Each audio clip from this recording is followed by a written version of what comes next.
everyone. I'm Claudia Ferraro, the current Poet Laureate of Collingwood. Thank you so much for tuning in to our 2021 poetry panel, Telling Our Stories Through Poetry. I am so honored to be able to spend the next hour and a half with these poets, to share their work, their stories, and their advice with all of you, and discuss what it means to tell one story through poetry. For a lot of us, it's been a really isolating year, and it's hard to stay resilient on our own. So how can poetry be a helpful tool here? Those are the answers that these authors will offer us. Insightful and personal tips and tricks about bringing a writing practice into your own life and using it to grow closer to yourself, your past, your earth, and your own story. Each of these poets has such a unique journey and perspective to share, as well as such helpful advice to give. So I encourage you to jot down little notes as you listen, notes that you can turn back to as little seeds of inspiration, and let their company give you the confidence you need to start writing your own story, or at least to pay attention to the stories and poetry going on around you, because I assure you it is there. I hope you enjoy.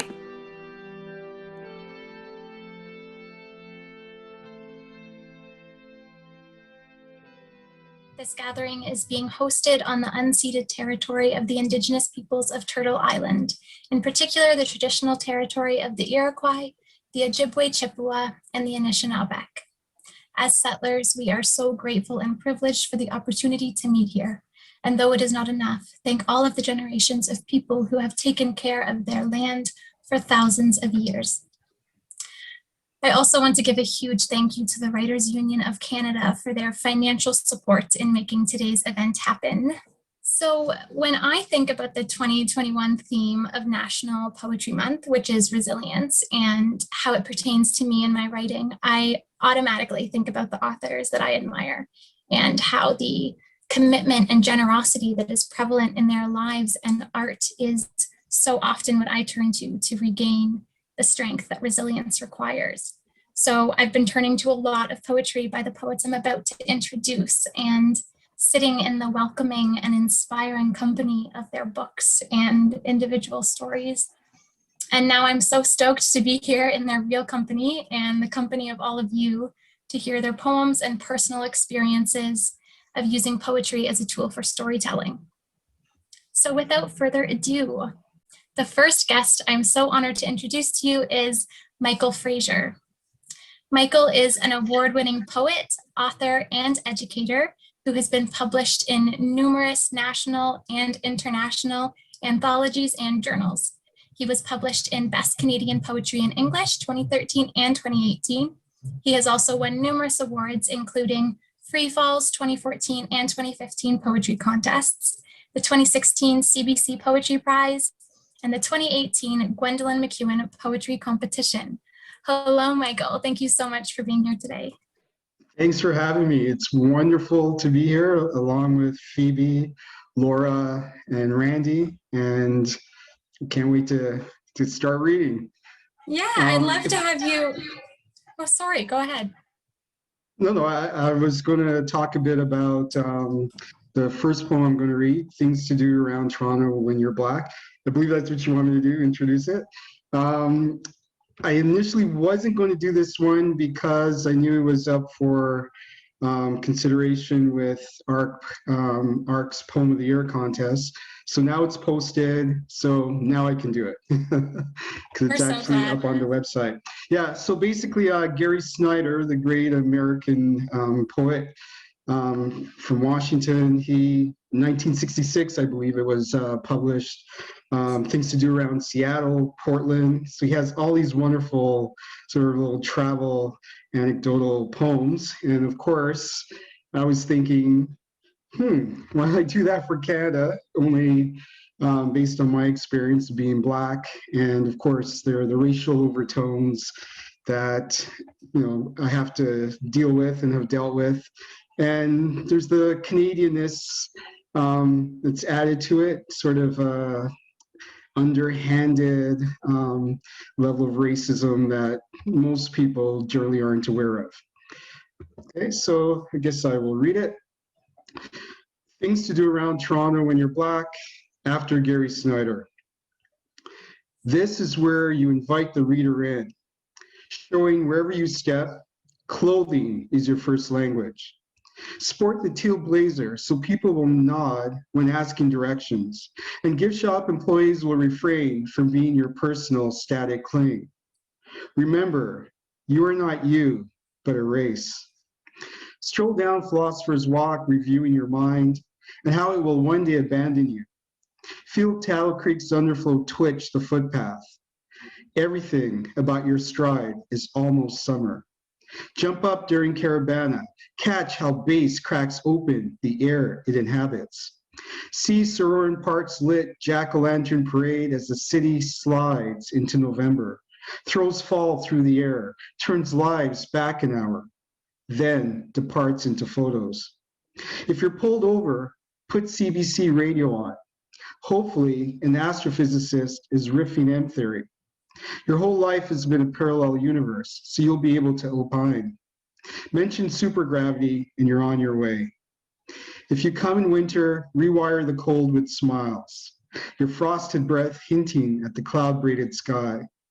See how the harbor thins ice buckling along Center Island shores, the ferry a pen writing in water.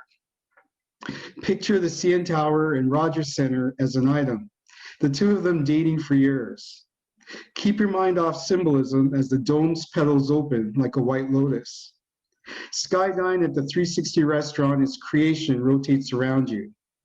Stretch your hand across the lake, tug the horizon, and pull America in. Wow, thank you. That was so beautiful. I'll provide the snaps for the whole audience so you can hear them. So you said that poem was penned after Gary Snyder, and this is really the perfect poem to start us off with because it shows so clearly the aspects of inspiration and response that are kind of the crux of poetry. And your collection, To Greet Yourself Arriving, which we could probably have a whole separate conversation about the brilliance of that title.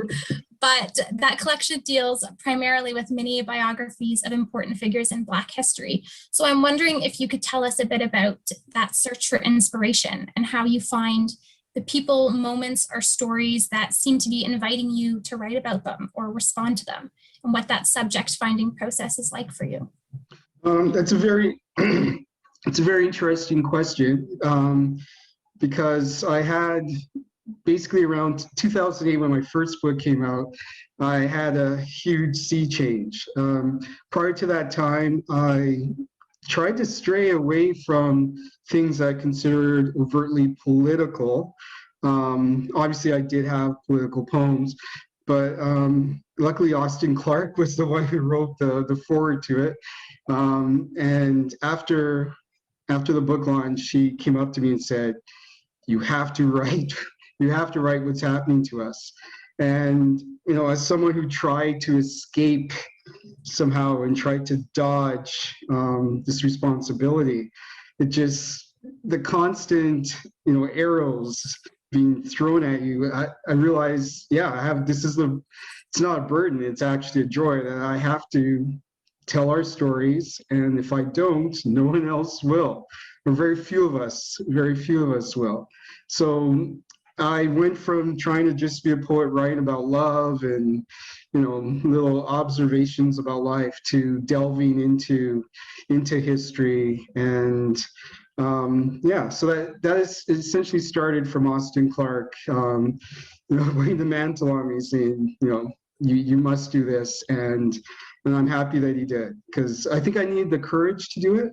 And he definitely pushed me in the right direction. And it's just been such a growth experience in terms of just the amount I've learned, because you mentioned To Greet Yourself Arriving. I had to do quite a bit of research. I mean, it's self-indulgent on many levels. I basically play homage to many of my favorite Black historical figures throughout the Americas, and many have quite the fascination with Brazil and Brazilian culture. In the 1990s, I was essentially an honorary Brazilian. In Toronto, I did capoeira and played in the batucada, played percussion, did tons of stuff. Oh, that's awesome. Yeah, it's a very strong African influenced culture. So I have um, great Black historical figures from throughout the Americas, whether they are Latino, from the Caribbean, and of course from Canada. So Mhm. just doing the research, I uncovered lots, um, and it led to actually the poem that won the CBC Poetry Prize, because doing research, I learned when I was researching, oh God, of course, now his name escapes me, but I was looking at the Civil War. I learned that Black Canadians fought in the Civil War, in the American Civil War, and it just blew me away. So, yeah, if it wasn't for Austin Clark setting me on this path, I definitely would not have been able to have written probably half the poems I've written in the last 10 years or so. Oh, that's amazing. And I love how you mentioned that you were able to take something that you'd initially thought were quite heavy topics and find the joy in engaging with them and writing through them, which is really beautiful. And this sort of honoring that you're talking about feels really important in poetry. There's been a link made before between honoring the poet inside of ourselves in order to stay sort of resilient in our practice. And I think this has to do with remaining always open and watching the stories that are sort of happening around us, even if we aren't directly writing or practicing poetry. So as a teacher, I'm wondering on a more logistical level, how you're able to make this sort of careful time to write, but also how you bring the practice of poetry and storytelling with you into your work and your more day-to-day life. That's a very good question. It actually, I think, since it's intrinsically who I am and who you are as a poet, it's a certain way of just being in the world, a certain way of viewing the world that I don't think we as poets can escape. Just sitting down writing poetry it's very weird in the larger scheme of things, Totally. right? Like it reminds me, a friend who was pulled over once, and when they told the police that they had just come from a poetry reading, the police looked at each other. You came from a what? We were just at a Yeah. poetry reading. The cops just started laughing and say, "Get out of here! Get out of here!" Okay, It's so true. I think even now that in the middle of a work week, in the middle of a work day, we're all taking the time to come together and talk about poetry is kind of radical and amazing in and of itself. So yeah, yes, definitely. it's a very odd thing, and it reminds me when I was in high school and just a friend. We were walking once, and he says, I noticed that you look at a tree and you're looking at the leaf and you're like, oh, isn't that leaf? Look how it flutters in the wind. He's like, that's kind of weird, Mike. So it's Oh, just it's who we are, right? And I think it's difficult to hide that aspect of us that we are. I shouldn't speak for everybody, but for myself, that we cannot bring this heightened sense of observation into our personal lives, definitely into my personal lives. I was asked previously, years ago, about sharing my poetry with the students, and I feel odd doing that. I think because we say you don't read your poems for your kids, and I say, well, if a student, oh, sir, I saw this poem online, then I'll talk about it. But speaking of being self-indulgent, it just we have to put ourselves in the mindset of students. And you remember when you were in high school, can you imagine your teacher coming up, well, this is my book of poetry, right? You could just see them rolling their eyes. Oh my God, Mr. Fraser read his poetry to us. Like, so I feel a bit weird about sharing my actual poetry. But in terms of being a poet, and they one thing they do love is when I read poetry. Again, not being able to hide my joy. Um, every year when the best Canadian poetry comes out and I'm sitting there, we have 20 minutes of reading before the class, before I start instruction. And if I'm reading a great line of poetry, there have been times I've just stood up and just like, oh my guys, you got listen to this line. And of course, and they're just looking at each other. Why are you so weird? Right? But it's who I am. I that's just amazing. love poetry. Yeah. I'm jealous I never got to be taught by you. That would be an amazing class to be in. Michael, would you mind reading another poem for us? And before you do, just telling us a bit of the background story on this one as well. Yeah, okay. So this one is the Panthers, and it's from the collection To Greet Yourself Arriving. Okay, I'm trying to set it. Yeah, there it is. To Greet Yourself Arriving. And the Panthers, obviously the Black Panthers. And let's see, this is the last poem I have because I believe I just selected two. Okay, the Panthers. Because Watts was burning, I dashed watch chains and grabbed dish rack sinks filled with the back-cutting weight of my enslaved ancestors and buried everything into store windows, blasting my hand-tied Jim Crow past, all the covered mouth rapes my mother's grandmothers endured, and flipped the Lord's shotgun back because I knew he couldn't exist, and let the safety click speak up in public.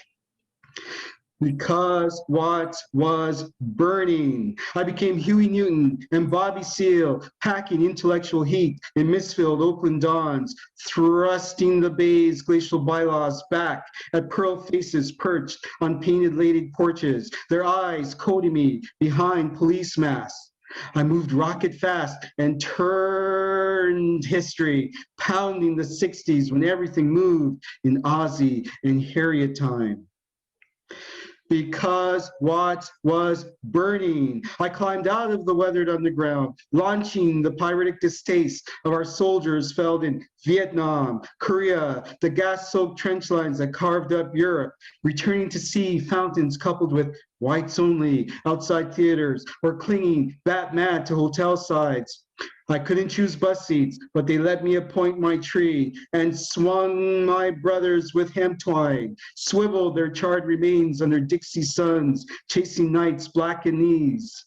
I was halftime in boardrooms and law offices, doing the janitor's ragtime jig, soft shoeing across marble, venting song and seeing toothless laughs, my children walking coatless to winter schools minus books. Because Watts was burning, I knotted history's apron strings and linked up with Stokely Carmichael and Angela Davis to seal the hotspot beatdown on racism's far side flush. We blared our jive plot points on our half-erased rasping story, how we remained horse-saddled in summer's cotton death fields, our sweat-sliced skin interred and spliced by color's flashpoints. We fly-kicked and cold-slapped cotton-hooded laws with upstart intensity. Because Watts was burning and turning charred brick back into black carbon, I rose to red glare, wailing alarm clocks, clipped the magnum to my side, and finally decided to wake the hell up. Wow. Michael, thank you. That was incredible. I want to end our chat on one more question, if that's all right. I know that you've worked with multiple storytelling mediums in the past, like short fiction and fiction. I'm wondering what that process of choosing the right medium for a specific story is like. Are there some stories that feel sort of naturally poetic to you, or more naturally wanting to be something else? It's actually, it's not as esoterical or heavily thought out as that. It's simply a matter of time. I would like to write more short stories. But the time it takes me to write a short story, it takes too long. Poems are, for me, they're definitely much faster. For whatever reason, my mind works. I can get the words down flowing fast. And I believe in what Hemingway says about just leaving a piece of work, just writing a line or two, and then if you can't finish, just leaving it, and your subconscious will work on it, and then come back a day later, a few hours later, and then it just flows out. So that seems to happen to me. So my mind tends to work that way. Short stories, I personally, or at least 20 years ago, I was definitely a better short story writer. but it takes too long to write stories. I wish I was fast like other people. I just can't do it. Yeah. So in terms of that short time span that you're churning out the poems in, how do you think that is impacting the creation or the retelling of the story that you're telling? Like that that short time span that you're working with? Okay, with regards to just writing a single poem or two, the time spent on the actual single poems themselves, or Yeah. just in general the short time span. I must preface this all with saying I had more time until my kids arrived, Fair right? enough. So until you have Absolutely. kids, you have no clue how much time you Yeah. have. You have It's no very clue. You have true. all the time in the world. So that's when it really hit. When the kids arrived, I was like, oh my God.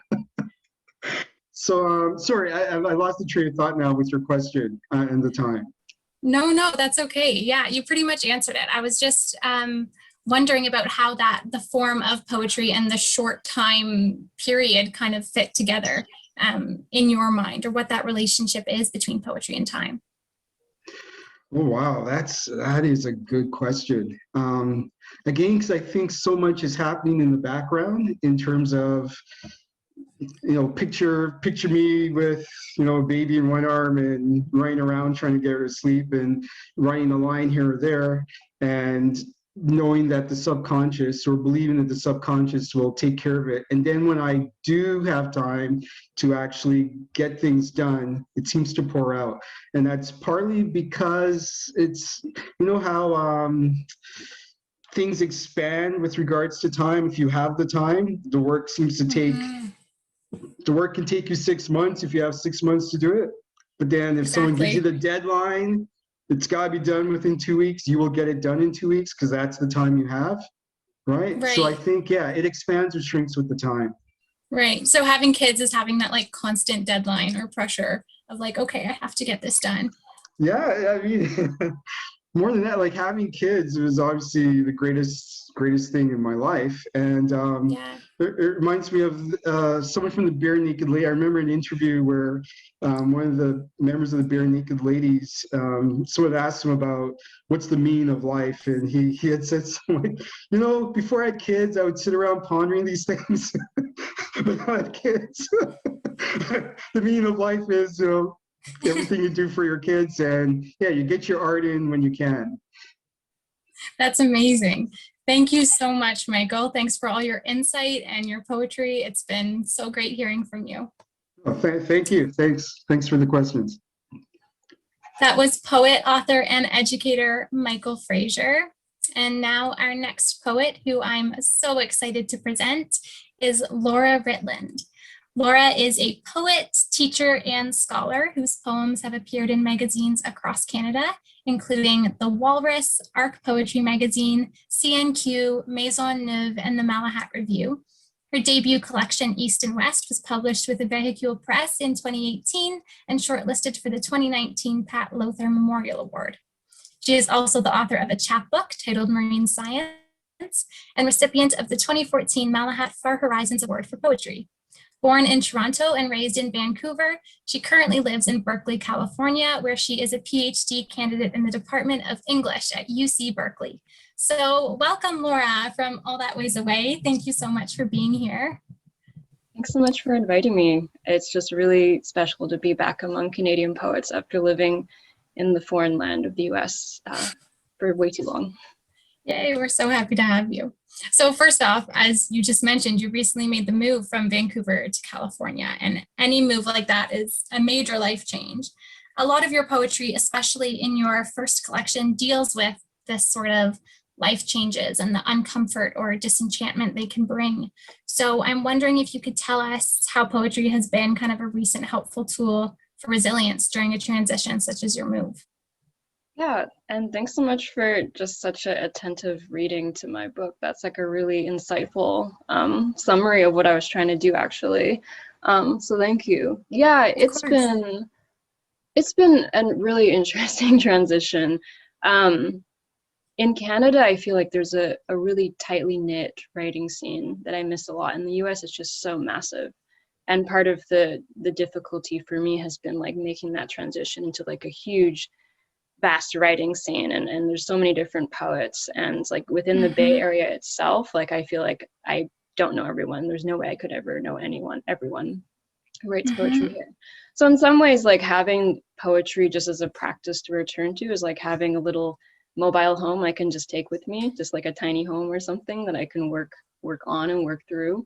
And having that there has been really helpful during the transition, as you put it. Yeah. Definitely. And I mean, especially right now, kind of finding any sort of community can be difficult. But how has creating or cultivating a new poetry community been for you? It's tough. I think it's hard. I think that a community is always based in a culture and a context, and part of what makes Canadian poetry so special is we do have this like culture that's somehow national and is from coast to coast. Like I loved how when I was in Toronto, I would meet people from Vancouver all the time, or when I was in Montreal, just running into people from Toronto all the time, and that was just really cool to have that national sense of community that we do have in Canadian poetry. In the US, it's just so big, and a lot of the writers I know now are other people in Berkeley that I meet. I have a lot of fiction writer friends somehow, more than poetry writer friends. I don't know how that happened, but that's partly how. In my grad program that I'm in right now at Berkeley, there's just a lot of really amazing writers, and so that's been a really nice built-in community for me. But it's different, like the university as a community versus like Canada as like a whole writing community. I find it's just a different dynamic depending how you build it. Right. So you also are going to perform a couple poems for us. So I'll turn my mic off and let you take it away with the first one, if you don't mind just introducing it and telling us a little bit about the inspiration behind it as well. Yeah, of course. So the first poem I'm going to read is called Fortress of Care, and this is from my book East and West. And this poem is about my grandparents in Vancouver. They are Chinese immigrants. They immigrated from Hong Kong in the 60s, and when part of how they made their living was they were barbers. So my grandfather was a barber, and this story is about me as a very reluctant kid going to get my hair cut by my grandfather. And I can kind of go into like what the poem is about, but that's just the setting. I can go into the theme of the poem, but that's just the setting. The Fortress of Care. A respectable wood-paneled apartment as business barbershop. 5-spice powder and spray-on gel. The back room busy with old women bearing their highlights to the avocado green hair dryers. Fake red finches in a fake tree, Cantonese radio, canaries calling on the rear patio, bonsais halted in a weekend's half-curtained noon light. Was I afraid? I was afraid of the 5-foot photo of Marilyn Monroe enshrined above the washstand in the shop corner. Among the other things they kept, starfruit, Bibles, a silent clock turning in a glass dome, white porcelain dolls in the upstairs shelves rolled forget-me-not eyes at me when I lifted them to look closer. Strange, sad clown, over whose bare head we threw plastic hoops for a game while we waited. It moved with a secret logic it knew alone. Nights, rafts of lights mapping the ocean in the back window, chance fables of Hong Kong in the 50s, decoding the manufacturing labels, Montreal, Toronto, San Francisco, Vancouver. Eastward lie good fortune and a future naming you grandparent, young and impatient on a floral brown couch. I'd still glower over the smock every time, despising my looks, this place, the mirrors reflecting our faces in dizzying hallways of dissent, as my grandmother swept our fallen hair, replaced it with chips and spearmint gum. Afterwards, feeling my head for the loss, like squinting for light in a sudden dark, or searching for a word beyond recognition. Unhomely, yes, and uncivil. Idle citizens in a nation of forlorn objects suffering strangers' questions about our appearance. Our faces confused opposing cardinals like compasses that refuse reading. Always that fear of curiosity, false welcome, a suspicion of rejection during our entrances. Did we belong? We were related. a lineage of exits and arrivals, patriots of a barber's chair, a small country we'd visit and abandon in the tradition of our elders. Thank you so much. Wow, Laura, that was beautiful. So sticking with any piece of writing, even if it is a short poem, takes a certain amount of resiliency, especially when the content is about one's own self or one's own past. These can be sort of really icky things to revisit because of our close proximity to them. And yet there's a special power and vulnerability to your poems in which you are both author and subject.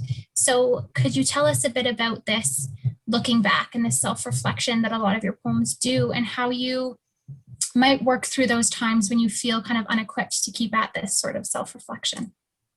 Yeah, thank you. And thanks for just, again, how beautifully you phrased the question. I think that with this poem in particular, I was thinking about, yeah, you sent us those questions about thinking about telling our stories, looking back on ourselves and our past. And this poem, there was a lot of discomfort in writing this poem. And in the poem, I don't know if it comes across, but me as a child was just so uncomfortable getting my hair cut by my grandfather all the time. It was part of writing the poem was digging into that memory and being really honest about what that discomfort was. And I don't think I really knew conceptually what was so uncomfortable about it until I wrote the poem. Like what was uncomfortable about going to the space like of my grandparents having this barbershop and getting myself like physically altered every single time. Right. Looking back now, and oddly, when I have been preparing for this reading, I have a better sense of what I was trying to write about, which is the concept of, a lot of it does have to do with race and racial appearance, and thinking about beauty standards and white beauty standards. Like there's Marilyn Monroe, who like appears in this poem. My grandparents had this like enormous photo of her on the wall in this like Cantonese, Chinese owned barber shop. And so part of the discomfort looking back now is realizing the sort of like white beauty standards, and also like the identification I had with my grandparents or disidentification I had with them, and thinking of just like my appearance too. And some of my other poems have to do with like female appearance and beauty standards as well. But this one, it's almost like I just needed to dig into that feeling of discomfort to figure what it was about exactly. So again, these are things I didn't realize until actually rereading the poem and having to talk about it with you. Right. Yeah. So do you feel like there is an important passage of time that sort of has to occur to be able to write about something if it is a little, painful or traumatic or not understandable? I think so. I think that, yeah, part of what poetry does, it gives you some distance from things that are painful. It's a way of dealing with suffering. I guess it's a very dramatic way of putting it, but it's a way of putting some distance between yourself and the difficult thing that you had to go through. Totally. And I think that does require time often. Who knows how long, but it requires some passage of time. Yeah. And I think there is that important relationship between poetry and pain. It might be kind of weird or uncomfy to talk about, but I think, it's super important and super tangible that a lot of the times poetry is the necessary medium for certain experiences. So would you mind reading us another poem of yours and introducing it to us a little bit? Yeah. Thank you so much. All right, so the second poem I'm going to read is called Norway. And this poem is about moving from my mom's side to my dad's side of the family. And my dad has a really problematic relationship, shall we say, with his past, or his like idea of his originary past, which is he identifies as Norwegian, and he has this like long, like elaborate like mythology he's crafted, and I can say this because he's not here, but this long elaborate mythology he's crafted about like Norway and what it means to be Norwegian, and like coming from that.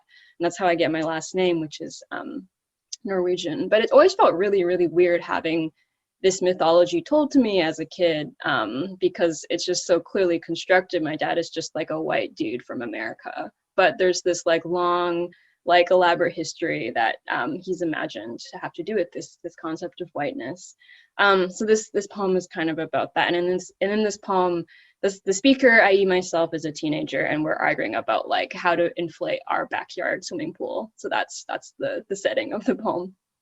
Norway. Another country crumbled from my father's mouth this morning. Wheat scree and brown tarns charting the counter. These alluvial streaks of milk recall the amniotic, I conclude, descending on the wasted vista. Another sign I'm getting too old to just sit down to a nice breakfast. Gone are the toaster waffles, once the sovereign territory of 8 a.m. school days, when parents were continents we'd rather not discover. Now maple syrup is Canadian, and my father is convinced he's Norwegian. Every day marks his gradual decline into mountains, receding alpine lines and winter shale. Home's not what it was. Yesterday he wore his long johns for the first time in years. See, they still fit. July unanimously slicked to our foreheads as we argued the place of the backyard blow-up pool. Hazed out civic beaches, coastal serenity obstructed. Nowhere to stake a lake in this country, I thought, feeling teenaged and foreign. I surrendered to the shade of the port-strung Norwegian flag, watching my girlhood dolls wilt in the gutter. Consider me an exile of a nation I never belonged to. Take this blonde Canadian grain as it slips through my palm. Land disowns us, not we it. Thank you so much, Laura. You have such an amazing way of picking these small, poignant moments and making them really big and encompassing. So thank you so much. That was gorgeous. I have one final question for you. It's about, we're living in sort of a very fast-paced, media-driven society right now. And partly because of this, I feel like it can be easy for important things to be lost and forgotten along the way when we are moving at such quick speeds and are constantly being distracted. And poetry seems to be kind of anti these things in the way you're able to focus on blowing up a swimming pool. And so how do you view poetry's relationship to the media? Yeah, that's great. And I really think this question ties in what you were talking with Michael about the shortness of poetry and time. And there's this way that like poetry gives you this like microscopic laser eye view of just like little things constantly you're paying attention to, like the leaf trembling on the street, you know, and those little things you just notice as a poet. And I think that part of what it does is it gives you like attention, focusing on detail, but I think also the sustained attention you need to write a poem. It's very short, you can do it in you can write a poem in an hour, you know, but I find that you're just, unlike with like media, which is always slicing your attention in different ways, like when we're scrolling through our phones, we have like 10 different like articles that are making us look in like 10 different ways at once. With poetry, it's kind of like you have to just sit there and think about this poem, right, for an hour, 10 minutes. And that's a huge difference of how you're attending to the moment than how you're attending to like our phone or a computer or something like that. Totally. Amazing. Thank you so much, Laura. It's been so great and helpful and inspiring. Thank you so much for being here. Yeah, thank you so much, Claudia. That was poet and PhD candidate Laura Ritland. And the next incredible writer I have the honor of introducing to you all is Randy Lundy. Randy is a poet, activist, and educator of Cree, Irish, and Norwegian descent, and he is a member of the Barren Lands First Nations in Brochet, Manitoba. Randy has published 4 books of poetry, the most recent being Field Notes for the South, published in 2020 with the University of Regina Press, in addition to publishing individual works of short fiction, literary nonfiction, and academic essays. His poems have been widely anthologized in Canada and abroad, including in the seminal texts Native Poetry in Canada, a contemporary anthology, and an anthology of Canadian Native literature in English. Randy joined the English department at the University of Toronto's Scarborough campus in 2020 as an assistant professor, following the university's Truth and Reconciliation Commission response search in creative writing, Indigenous literatures, and oral traditions. I am so happy he could join us. Hello, Randy. Thank you for being here. Hello, it's lovely to meet you and to see you finally and to be in the company of these other wonderful writers. I was busy scratching down notes as Laura and Michael were talking, so So now I don't have to actually offer anything. I'm just going to recycle things that they said. Beautiful. It's a lot of what poetry is, maybe, which is totally beautiful. We just steal. Yeah. So in your poetry collections, there is a lot of difference between them, but I'm noticing that there's also a lot of thematic similarities, like landscape and animals and family. And somehow you managed to touch on so many distinct things while keeping a palpable through line in your books that sort of connects the poem and carries a reader. So more than just the traditional narrative plot line, I'm wondering what other aspects of story you use as a poet to sort of create a cohesion or an order. Yeah, that's a good question, because sometimes I look at things I've written, and there doesn't seem to be that coherent through line. I think that one of the great gifts that poems have to give us is that the associative logic, right? It's something I talk about with students quite a lot, is that, sure, poems are logical. They have their own kind of logic, though. They don't proceed in the same way that you might do so in a logic class at university.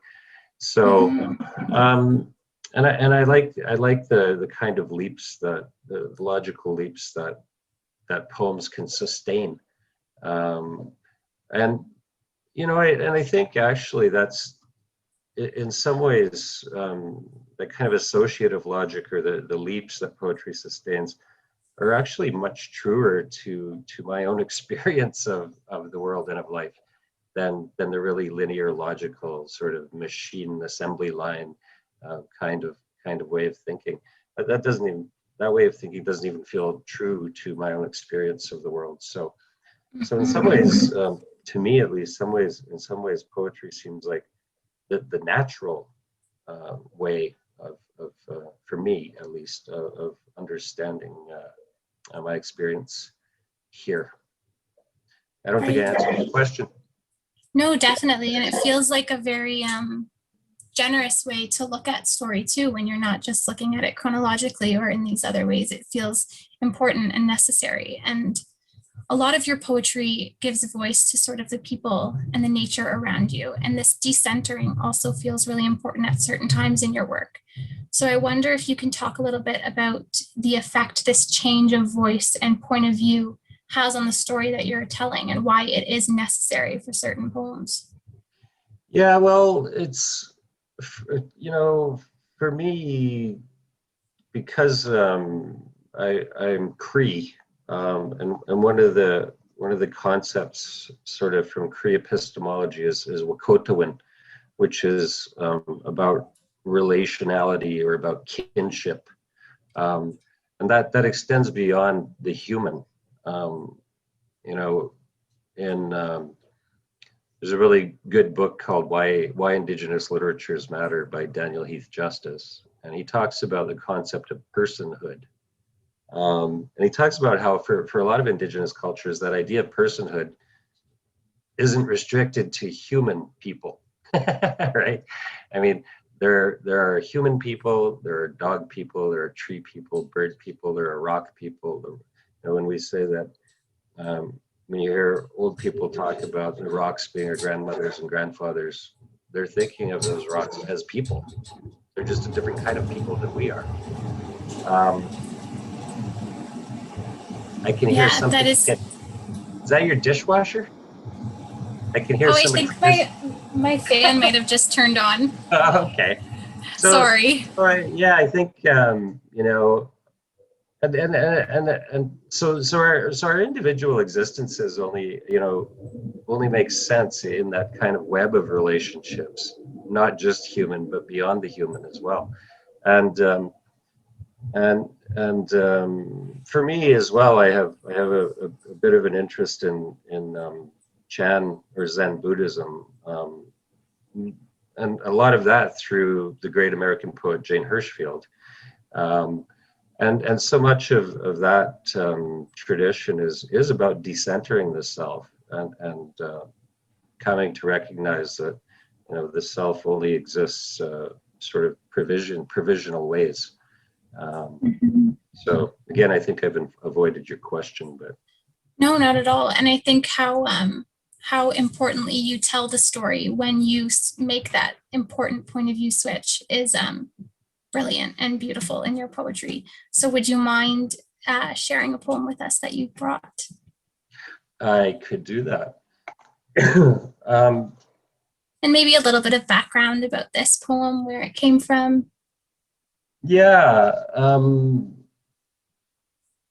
So the two poems that I chose to share are not from Field Notes, which was published last year.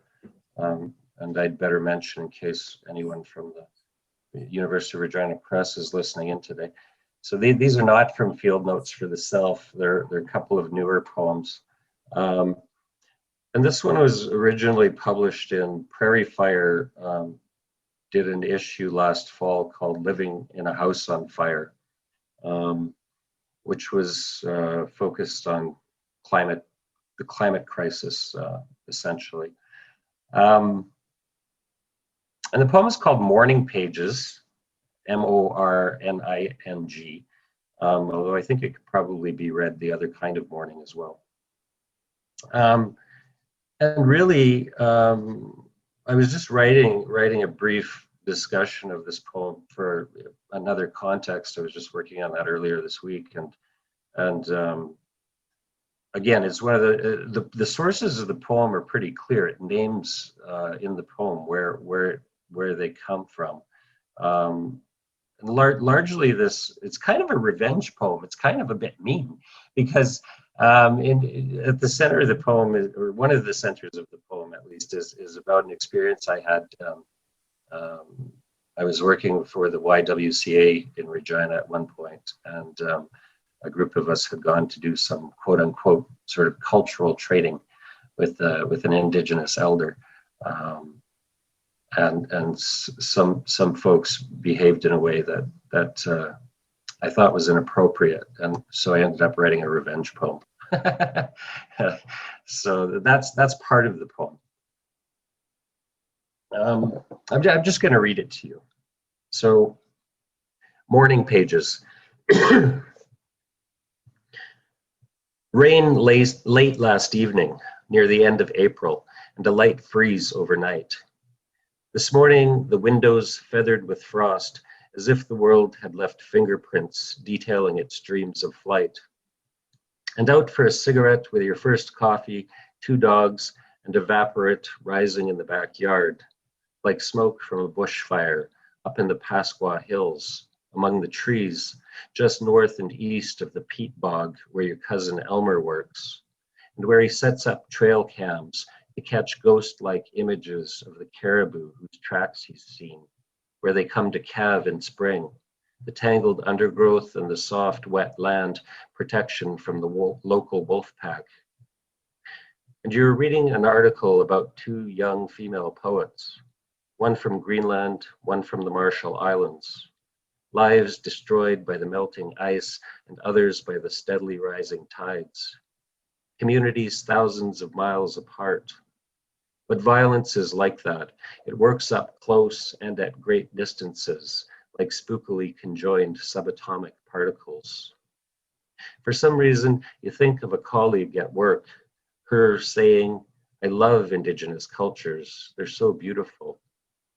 And you want to tell her to just keep it to herself, that you don't give a fuck, that the people don't need the week-ago hunger of her appreciation and praise. Save it for your God, you want to say. You witnessed what she did with the old woman's teachings about sage. She and her small, like-minded gang ran to the nearest bush, threw down some tobacco, and stripped it bare, then sat in the shade of a pickup truck and gossiped.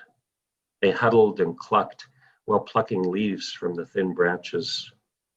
And you realize that image is an insult to chickens everywhere, but at least you've still got your sense of humor, even though you are feeling bitter this morning, like the taste on your fingers after lighting a smudge, even though you do nothing but sit down and play around with words, while the controlled spin of the world whisks all of us into a future devoid of human care and concern, or the lack thereof.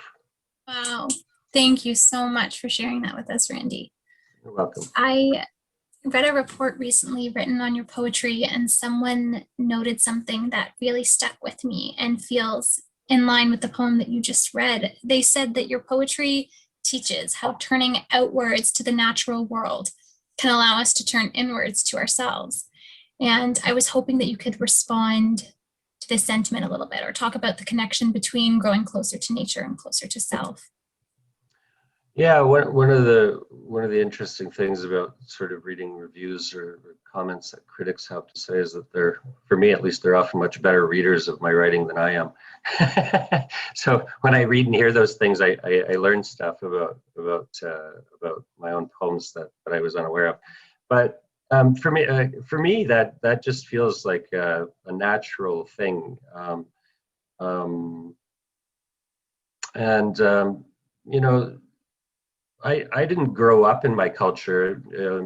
Laura and I have this in common, I guess. I grew up with my Norwegian Irish family. So we can talk about Norway at some point, Laura. And I was in my 20s before I sort of reconnected with my Cree mother and siblings, and started coming into that world and learning about it. That's been a long process now. But I think even as a kid, before I was sort of in touch with my indigenous ancestry, with my Cree heritage, maybe because I grew up in a small town in the bush, and sort of there were more trees and bears and deer and elk and wolves around than there were people. I think I just always had the sense that human being is immersed in a much larger world, even large cities on the grand scale of things are immersed in a much larger world, and it's an inescapable fact of human existence. And I don't think we can know ourselves without looking outward. I think. I try and convince when I'm teaching creative writing workshops, I try and convince my students that, because many of them are so laser focused on what they're thinking and feeling, that the poem just becomes really abstract. That's all they want to talk about in their poems is what they're thinking and feeling. And again, it reminds me of something Jane Hirschfield says in her book, 9 Gates, that poems take place. Not just that they're events, but they happen in space and time. And in particular space and time. And so I try and use that to remind my students that, yeah, your thoughts and your feelings, your emotions and your intellectual pursuits, that little hamster wheel running in your head all the time, those things are important and they're valuable, and that's where poetry does come from. But your thoughts and emotions happen in your body. And your body is space and time, very particular places in space and time. And that's part of it too. Those things can't be separated. Yeah, I think that situational aspect is, sorry, go ahead. I think we should both remain silent for a moment and listen to your fan. To listen to my fan. I'm Yeah, so and then sorry, later, it's so and then loud. when a moment of silence, we'll listen to the fan, and then later, then you and I both have to write a poem about that. Done. Deal. Sounds good. So I'm just going to ask you to read. I think you brought one more poem for us, Randy. I'll have you share that with us now, if you don't mind. I don't I'll mind mute at all. myself and my fan.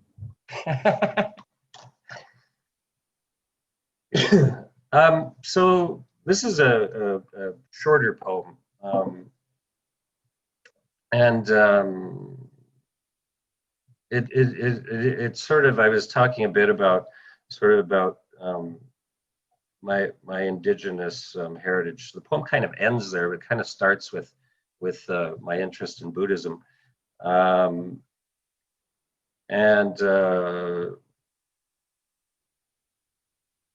kind of late to the game.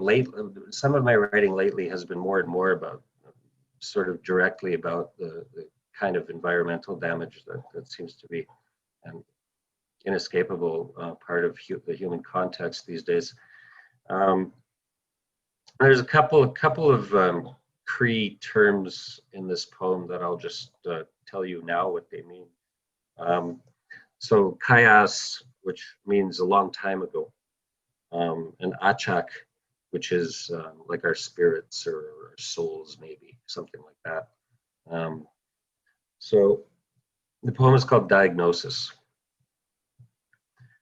We are the fat, laughing Buddha, Budai, each of us, the one we all recognize, but without the wisdom or compassion. Kayas, our minds closed like the eye of a gull dying on the lake shore, red and white striped fishing hook in its throat, trailing a fiber optic filament like a line of silent, transparent tongue from its mouth. Pause here to breathe. We haven't forgotten, don't even realize we need to open our achak. Yes, like an awakening eye, or like a hand becoming not fist, a palm opening to blue sky and the blaze of pine pollen yellow, pulsing drum of sun. Thank you so much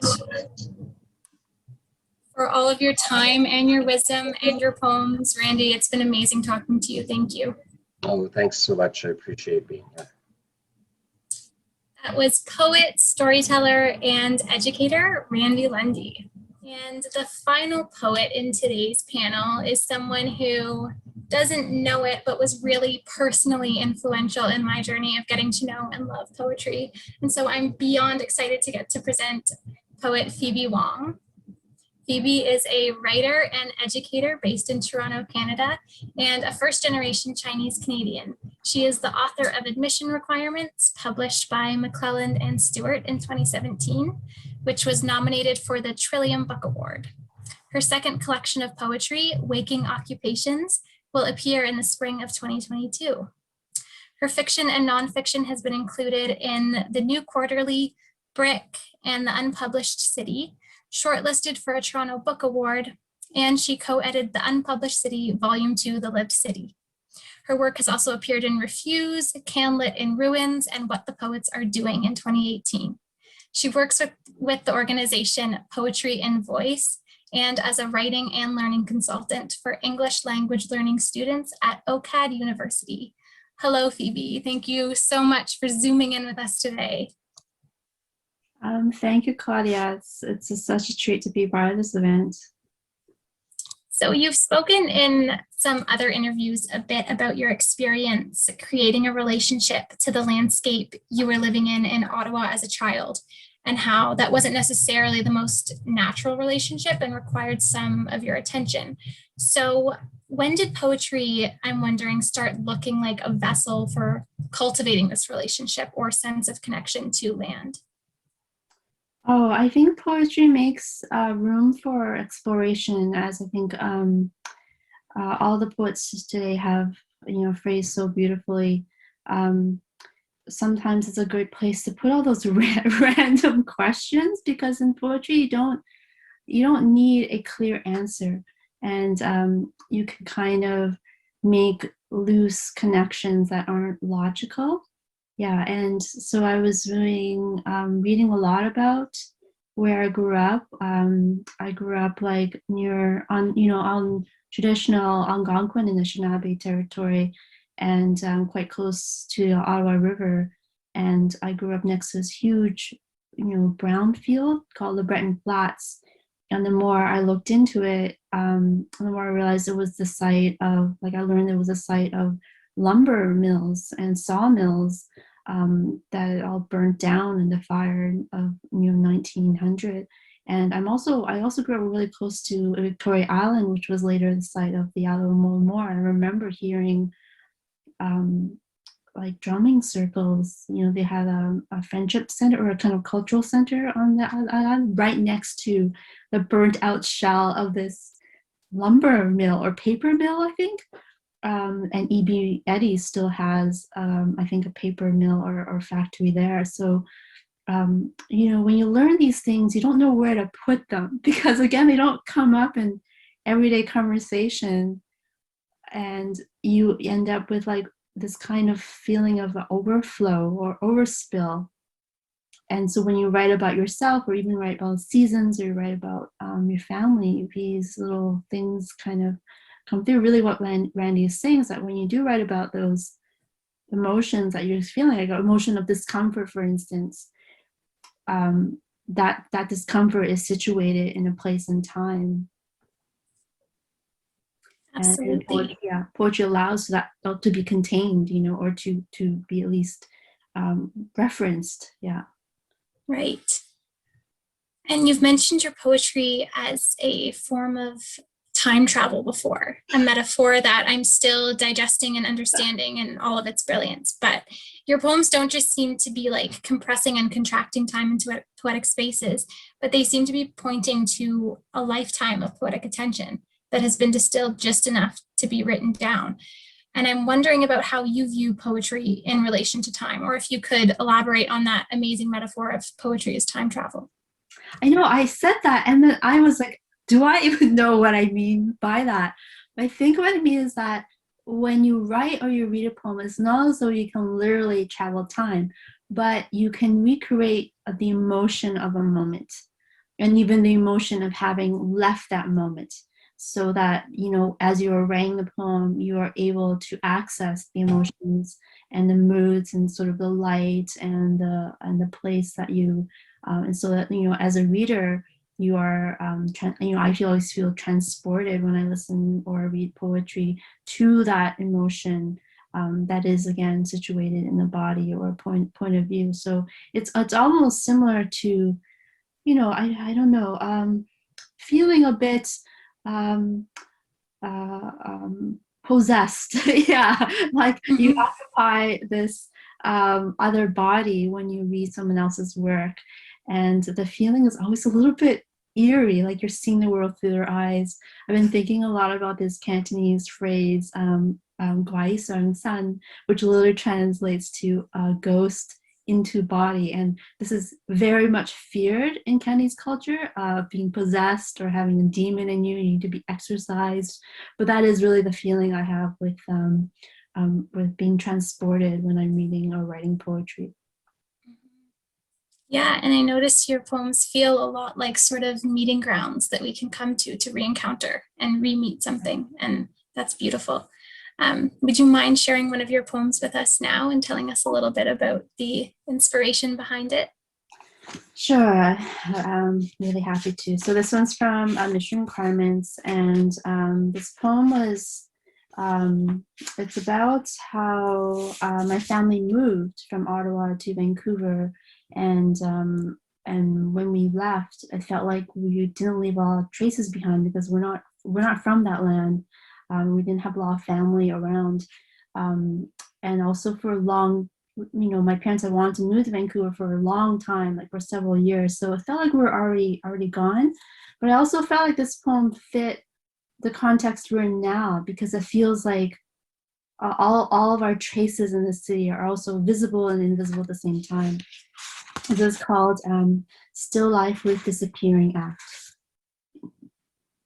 First, our footprints. This was to be expected. They had no continuity. They were hardly more than a presumptuous wish and could be painlessly edited out.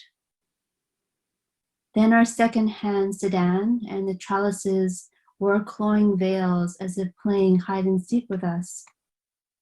When they remained cloaked as cold looks, we concluded they'd only been lent to us, as if we couldn't be trusted to leave an impression.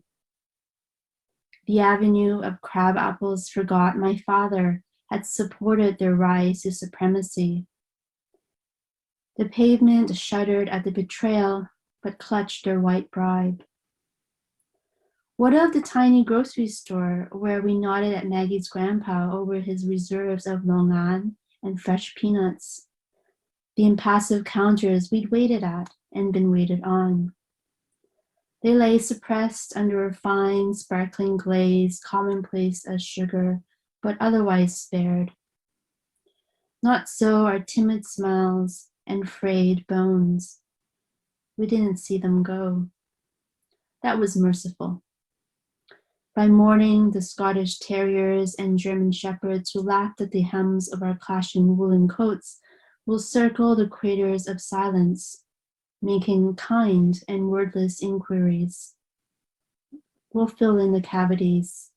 We'll disavow the crimes, as long as our roots recall our myriad ways. Thank you so much, Phoebe. That was so beautiful. So I spoke to Michael a little bit about his inspiration and the research he does when writing sort of mini biographies. And I'm wondering if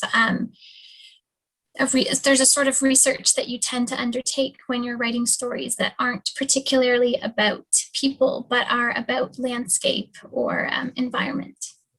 Yeah, I was really, obsessed with like research. I think for admission requirements especially, I read a lot of biographies. Fortunately, someone even wrote a biography of that plot, that acre of land called the Breton Flats, and his name is Phil Jenkins, and wrote An Acre of Time. And then I think really, I ended up kind of not discarding it, but like deliberately forgetting a lot of the reading. I also looked a lot like at government websites or archival documents, archival photographs. But I think the other kind of research is actually just this, if you're writing about landscape, is to spend time on the land. Because a lot of things that you want to know, especially when you're writing about places that you haven't visited for a long time, are not contained in any kind of history. So like names of plants, like the way the air smells, the memories there. So that's a different kind of research, I think, of really that word researching, right? Searching again for those traces, because the biographies and histories don't contain the things you actually really need to recreate the emotion of a poem. So then now when I go, when I write a poem, I don't really do as much reading. I do a little bit of reading, but then I kind of just walk or visit a place, and I take a lot of photographs and do a kind of different research. I talk to people who live there, or people who have also visited there. Yeah, so all of that I think counts as research. Even reflection, I think, counts as research, because you're developing a theory around it. Yeah, so it sounds more like a bodily research that's happening when you're like spending time. Yeah, which you don't realize you're doing at that time. When you're younger, you quite feel kind of awkward. It's like patrolling the edge of this, rail yard. And I'm like a 25-year-old petite Asian woman with no reason to be there. Or like, why do I have 25 pictures of this one weed? Yes, yeah, totally. This weird building with like, or farm equipment that's been like sitting there for years. And so people, I always imagine people were staring at me, or like going, or they would ask me, like, why are you here? Go back to wherever you came from. You don't belong here, you're trespassing.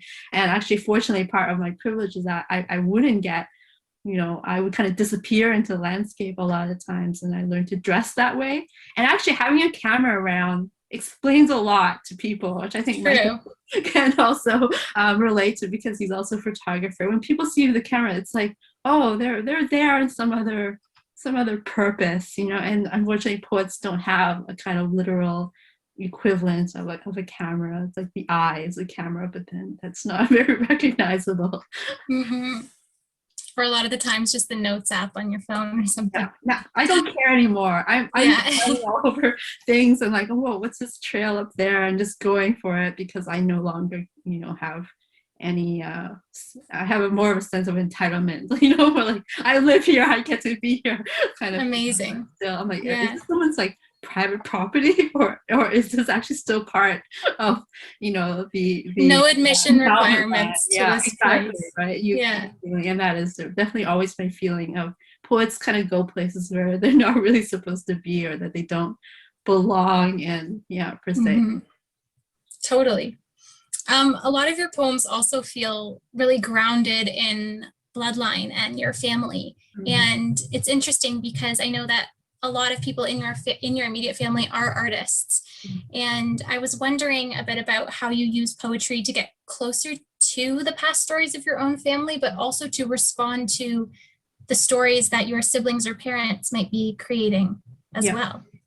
Yeah, I really don't. I didn't have much choice. My parents are I'm very fortunate. My parents are very vocal storytellers. So stories would just come at you from all sides at dinner time, during walks, TV, and they would be the same stories again and again until it became they had a kind of mythical kind of quality to them. So for me, it was almost like I just didn't have to do very much, but just start writing them down or taking notes because they were already in my head. Like it didn't matter if I told my dad that I had heard that same story 20 times or 80 times. It was like a kind of therapy for my parents just to like let all this stuff out because like they had willing or kind of like inescapable audiences. I couldn't get away. So I think that had a lot to do. And again, you end up with a lot of stories you don't know what to do with. And I thought, that they needed to be heard and that they were important. Like it was only a bit later that I recognized that these are Canadian stories as well, that like I hadn't read or heard anything like them in a lot of literature I was reading until like much later. And then fortunately, I think in university when I read a lot more Canadian long poems, a lot more writing by racialized writers, and even settler stories. I noticed there was a pattern between those stories and what my parents were telling me, and then it's such a valuable cache of information that what else am I going to write about, right? If not my own stories, I can't tell someone else's. Absolutely. So I believe there's one more poem from Phoebe that we have the pleasure of hearing. So we'll have you share that with us now, if you don't mind. Okay, so this one, it's from my new collection. It's just only in like, when I finished it at the beginning of the pandemic. I like treated myself to sending it to Staples to get it printed. So I actually have like a copy of it. And it's going to be out next. I'm in the process of editing and it'll be out next spring. And I had this really, I think, intense craving, longing to go and hike in Gatineau Park about like last fall, and I couldn't explain it. It's something about the geography of Ottawa, which sits a little bit higher it kind of sits like a little bit higher than Toronto. It's like on the Canadian Shield, and you can feel that change when you go north of Kingston. Like as soon as I'm on the train and I start to get towards Kingston, already this like relief comes over me where I can see the exposed like rock face and the kind of trees. So I was hiking in Gatineau Park for a weekend, and in a part of the park that I actually had not gone to as a child, because it's an enormous park, and I got lost. So this is about that, and it's also about just how to be on this land. We occupy it, but like how do you be on this land without as much as possible, not with this attitude of occupation, I think. And so this poem's called Without Occupation. But I've lost the thread, the blue trail markers affixed to pine bark, the footpath through the waving grasses, waving me to continue onward, persuasive as a ripple through water. And it's true, I want to plunge into the allure of the deep shade just beyond the edge of the field. And yet, were they ever there to begin with? Those ledges, those clearings where the light stills enough for me to gather the way the leaves slice through it. The conversations I meant to reveal myself while you could offer something in return. And what could I do should I reach the end of them? And is there an end? Or would the trail merely loop back on itself, as if it didn't remember me, as if it ever did? And what if there is no way through? No openings to the park that maintain their calm through the territorial instinct of cinder block and gutters. But there's the drop. I see it between the reeds, down the valley towards the recovered marsh, and alongside the river loosening towards its mouth, dog walkers and runners, and children couched in watchfulness, awaiting their inheritances, already clutching the full air, the gold yellow leaves, the stitches we put into the earth. Thank you so much for that poem and that beautiful reading of it. And for chatting with me. It's been so amazing and rejuvenating and so exciting to meet you, Phoebe. Thank you so much. You're very welcome. And I definitely feel really rejuvenated as well to carry this feeling throughout the rest of the day and hopefully the rest of the season. Amazing. I'm going to open the floor in a second to questions and comments from the audience. I'll start the floor just to get things rolling. I have a question here from Danuta Valu, and this isn't posed to anyone in particular, so whoever has an answer to this is amazing. What is the most meaningful feedback for your poetry that you've received? There's one particular thing that comes to mind for me, or encounter that comes to mind for me. Many years ago, I was reading, for one of my early books, I was reading a poem at the University of Saskatchewan to a group of students. And there was a very keen young woman sitting in the front row. And she proceeded to explain to me how the poem was about pregnancy. She started out by asking, like, is that poem about pregnancy? So I played the devil advocate and I said, well, I don't know. Why do you ask that? There must be something in the poem that would lead you to ask that question. So she said, well, I think it is about pregnancy. Here's the reasons why. And she went on this very detailed, long explanation of how the poem was about pregnancy. And I said, that had never, at the end, I said, that had never occurred to me. I would never have seen that, but you've convinced me. I think you're right. That's amazing. That's a testament to the reach of your poetry or the broadness of it. It's appropriative power. I'll just jump in and just further along with what Randy said. For me, poetry is very visceral. So when I see positive visceral reaction from someone, I always love that. Especially if you say, oh, I love this line or I love that line. What I find very interesting is the seed of meaning is with the personal interaction, because everyone brings their own experiences to the text. There's no meaning within the text of itself, but it's the interaction of the reader with the text. So you always have these multiple meanings, and on many levels, it's an invocation. So it's like poems are invocations of the divine in everything. And every time someone reads it, some new meaning is invocated. I guess that's one of the things I love most about it, and seeing what other people see within my poems. It's hard to have a good story to follow up Randy's story. I just I think I don't have anything better than that, honestly.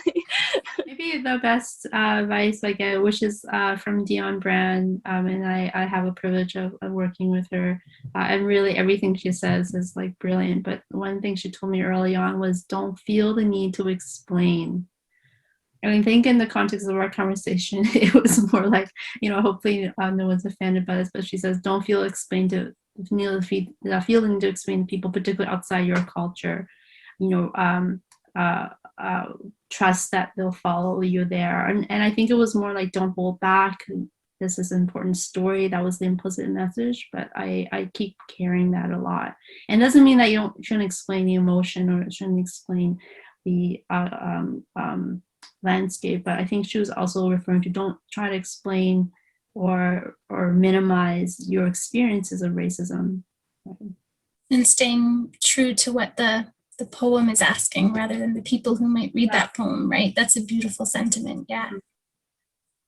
I think Alba had a question, maybe not. Feel free to pop in if you do.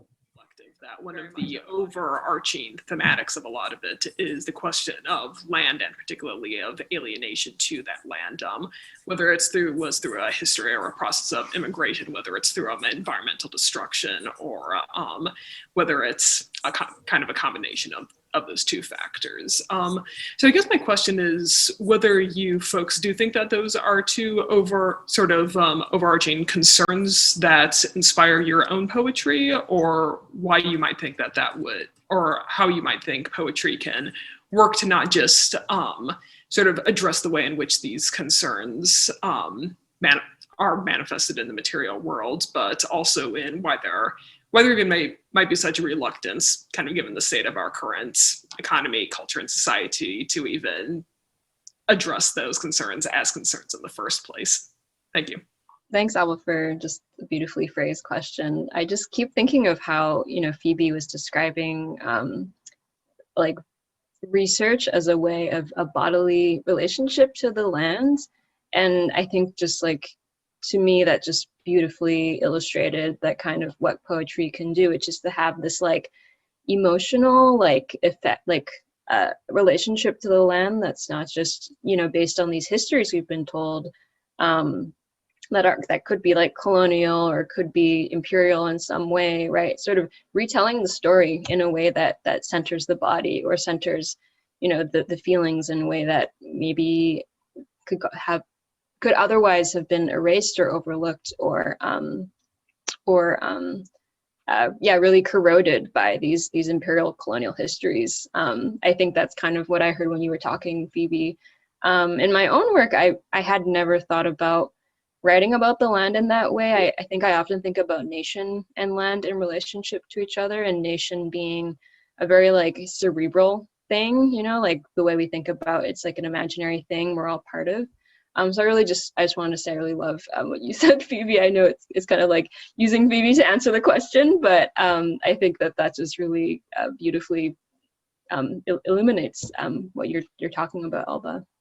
Maybe Phoebe, you can follow up on more on that, but yeah.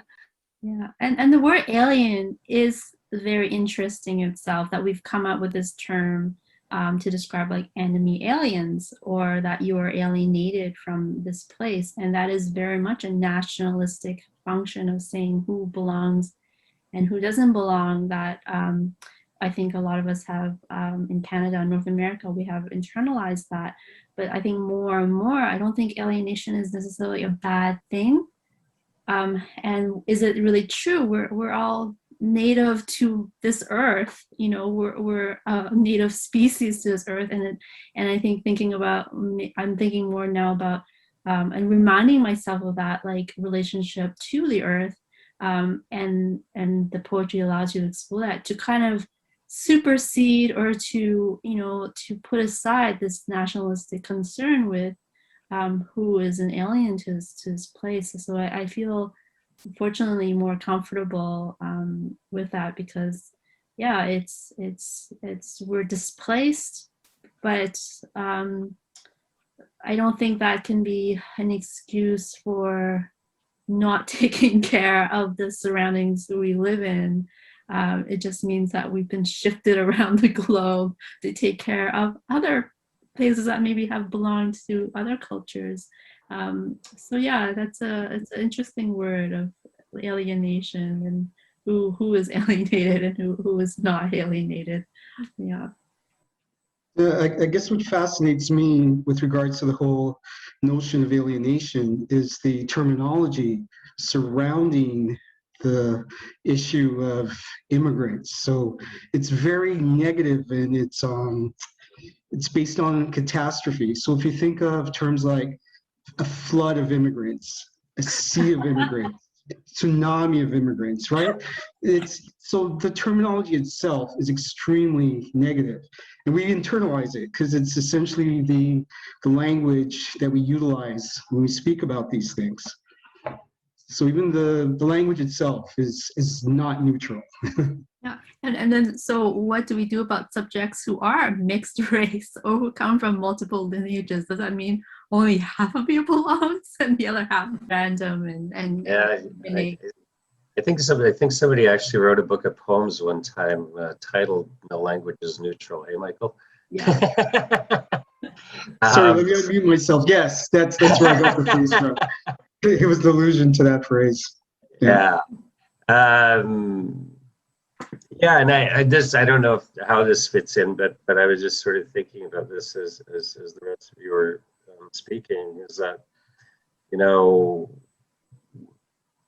you'll often hear Indigenous people talk about the earth as our mother, and one of the interesting things for me is that a lot of people seem to interpret that, quote unquote, spiritually or metaphorically even.